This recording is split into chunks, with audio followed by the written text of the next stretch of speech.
Olá, queridos, eu sou o pastor Isaías e você está comigo no meu canal, o canal Entendimento é Tudo, e nós estamos aqui posicionados para deixar para você mais uma semente da Palavra de Deus, uma pequena semente de entendimento para edificação da tua vida, da tua casa e da tua família. Fique conosco, como eu sempre faço, eu te peço com muito carinho, se você ainda não é inscrito no canal, se inscreva, deixe também o seu like aí. Se você achar que deve, também pode deixar o seu comentário. Seu feedback é muito importante para aquilo que nós estamos fazendo.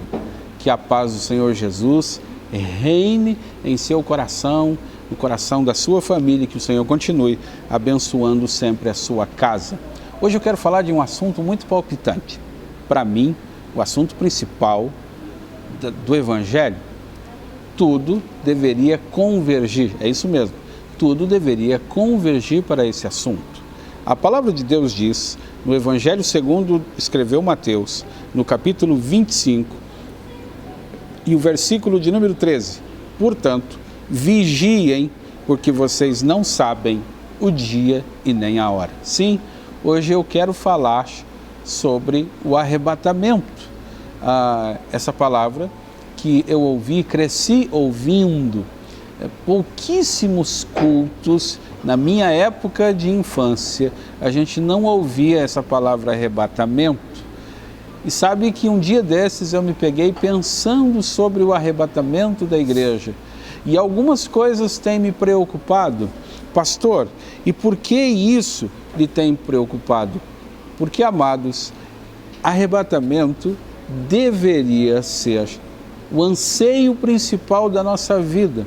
Porque só faz sentido estar dentro de uma igreja, só faz sentido acreditar em tudo que Jesus fez na cruz, se for para crer e para desejar ansiosamente que Ele venha, que Ele arrebate a sua igreja. Essa é a linguagem da Bíblia, tudo convergiu para isso, Jesus morreu para isso, para nos resgatar.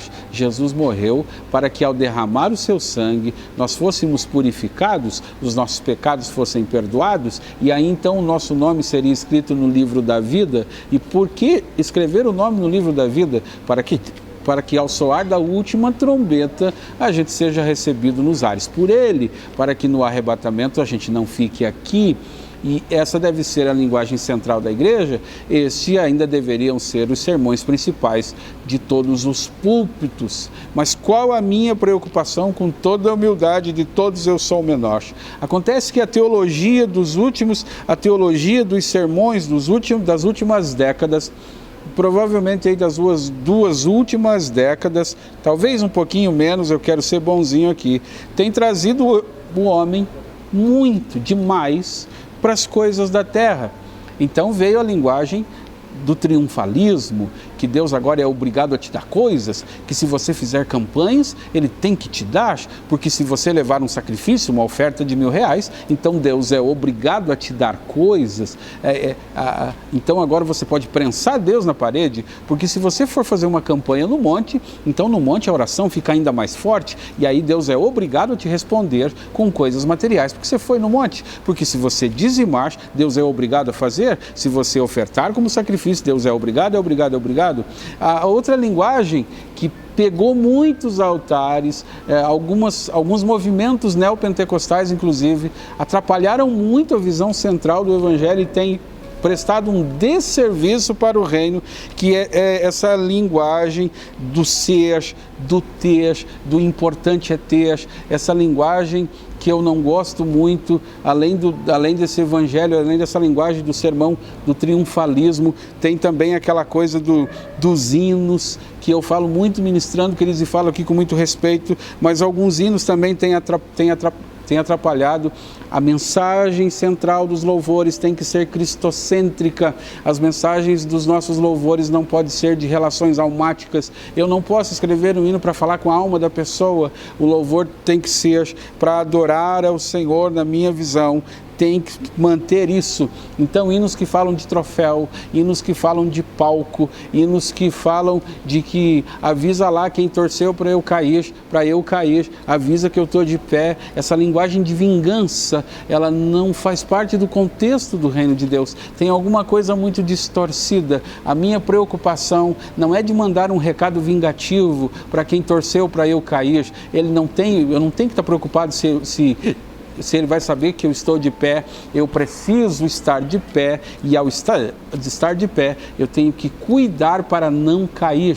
Esse é o único conselho. Quem está de pé, não mande recado para ninguém. Quem está de pé, cuide-se para que não caia. A linguagem deve ser a da humildade. Eu tenho que diminuir, que ele cresça, e eu diminua. Eu tenho que me render, eu tenho que renunciar. Estas são as linguagens que eu aprendi como criança e eu não as quero perder. Então, essa linguagem de hoje, a importância está no ter, a importância está no ser. As pessoas estão disputando cargos, as pessoas estão comprando credenciais, as pessoas estão grudadas, elas querem reconhecimento, elas querem aplausos. Tem gente que depende de likes para sobreviver, tem gente que depende de elogios. Está tudo errado, está tudo invertido. Essa linguagem não faz parte. Há uma preocupação só que deve permear a nossa mente. Daqui a pouquinho vai soar a última trombeta, sim, eu creio, ele virá, e é isso que eu estou aguardando. Eu não quero recompensas aqui. Você não tem que esperar nada dessa terra. Pastor, mas o senhor fez algum voto de pobreza? Claro que não, queridos. Eu não sou hipócrita. Eu gosto de tudo que é bom, eu gosto de comer bem, eu gosto de um bom carro, eu gosto de tudo que você gosta, e Deus não nos proibiu. O que eu estou dizendo é que esta não pode ser a essência. A teologia da prosperidade inflamou as pessoas com as coisas da terra, e isso atrapalhou a visão do arrebatamento. Por quê? Porque a noiva não está mais preocupada com o arrebatamento, a noiva não está mais procurando o noivo. A noiva, quando vai à procura do noivo, é muito mais pelos presentes do que pela presença. As pessoas estão indo à igreja não mais para se encherem de Deus, mas para que Ele responda às suas orações e lhe dê coisas, para que elas se inflamem, para que a casa seja melhor do que a do vizinho, para que o carro do estacionamento da igreja seja melhor que o do irmão que para do lado. Isso está muito invertido. Nós devíamos nos preocupar com a essência. E que essência é essa, pastor? A essência do Evangelho trata de estarmos preparados para o arrebatamento. Essa deve ser a nossa motivação e paixão. E quando eu falo de motivação e paixão, eu me lembro que no meu tempo de infância nós tínhamos motivação e paixão. E qual era a nossa motivação a ir para a igreja? Receber sempre mais dele, desfrutar da presença dele, receber sempre uma porção nova de unção, o frescor da sua presença. Nós que somos pentecostais, né? Receber aquela presença maravilhosa, falar em línguas estranhas, ver o poder de Deus se manifestando no culto. Era para isso que a gente ia. Essa era a nossa motivação, e havia uma paixão por tudo que ele era, por ouvir uma boa palavra, por ser alimentado por ele. Muitas pessoas têm trocado de motivação. As pessoas têm trocado a sua paixão. As pessoas não são mais apaixonadas por ele, desde que ele não pare de responder às orações e dê coisas. As pessoas decoraram orações, as pessoas encheram as igrejas de faixas, fazendo uma propaganda barata, como se Deus fosse obrigado a responder. Nós colocamos nomes nos cultos, nós jogamos o Espírito Santo na parede e dissemos: hoje é dia de tal coisa, hoje isso não pode acontecer, hoje é dia só disso ou daquilo. Nós demos nomes como se a gente pudesse governar alguma coisa. Não, a nossa paixão tem que ser almejar encontrar-se com Ele. Nós temos que estar preparados para o arrebatamento. Nós, como noiva de Cristo, eu e você como noiva de Cristo, devemos entender que a gente tem que estar preparados, desejar cada vez mais estar com Ele na eternidade. Ele morreu para isso. Ele morreu não para que a gente usasse o nome dele. Escute, Jesus não morreu para que a gente usasse o nome dele para trocar de carro ou para comprar as coisas. Em nome de Jesus eu vou fazer tal negócio. Querido, o nome de Jesus é algo muito mais forte, e eu não vou entrar no mérito aqui se você deve usar ou não. Não é essa a minha teologia aqui agora. Isso fica para outro momento, né? Para outro projeto do canal, inclusive. Mas a gente deve, nesse momento aqui, a gente deve desejar. Isso deve dormir com a gente, isso deve acordar com a gente. Que bom se fosse hoje, que bom se fosse agora. A gente tem que desejar encontrar-se com Ele. A paixão da igreja deve ser encontrar com o Senhor Jesus.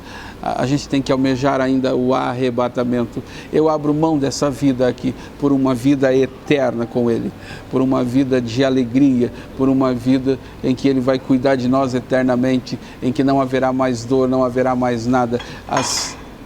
A linguagem do nosso altar tem que voltar a ser essa todos os dias, porque foi assim que você aceitou Jesus, foi ouvindo esta palavra que você se converteu. Então não perca isso. E aí eu quero ir para o final do vídeo te fazendo uma pergunta: estamos nós preparados? E se fosse hoje? E se fosse agora? Quantos de nós seríamos pegos de surpresa?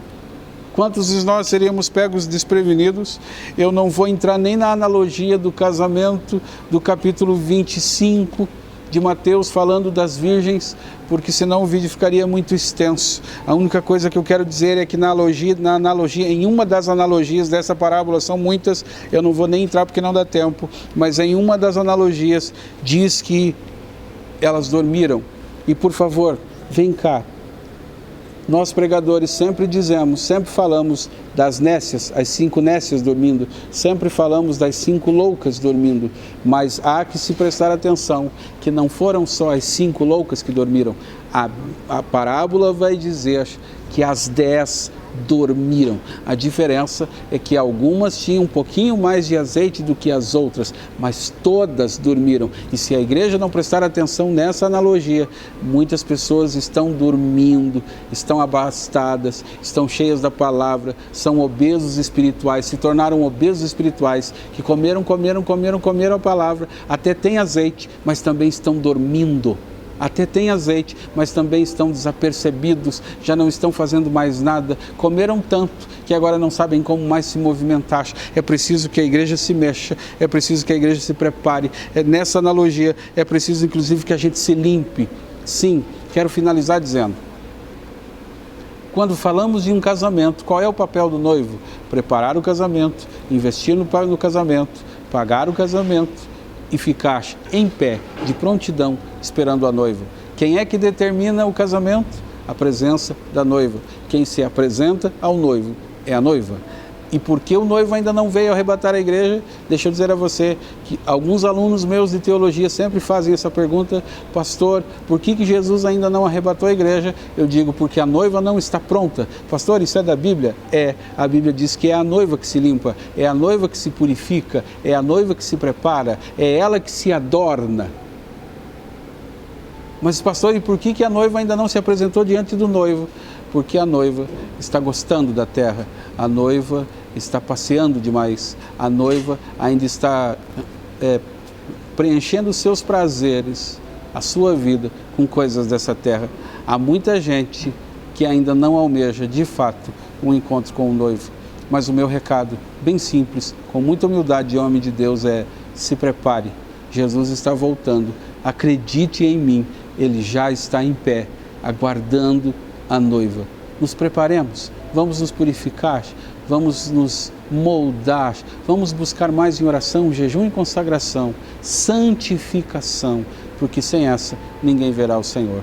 Prepare-se, porque Jesus quer te levar para morar eternamente com Ele. Que o Senhor te abençoe, o Senhor abençoe a tua casa, medite nisso, compartilhe esse vídeo com pessoas que você sabe que precisam dessa palavra, se inscreva se ainda não é inscrito, ative as notificações, deixe o seu like e o seu comentário, ele é importante para mim. Deus abençoe a sua casa, Deus abençoe a sua família. Até o próximo vídeo, em nome do Senhor Jesus. Amém e amém.